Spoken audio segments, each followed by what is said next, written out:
In this video, we will learn how to change the way data is aggregated in a pivot table in Excel 365. This is especially useful when you need to summarize large sets of data more effectively based on different criteria.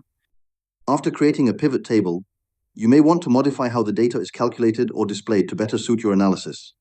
For example, if you are working with numerical data, the default aggregation is usually set to sum.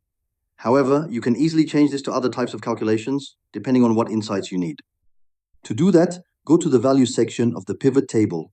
Click the drop-down arrow next to the value field you want to change. Here, you will find several options such as count, average, max, and more. Selecting one of these will immediately change the calculation method used in the table.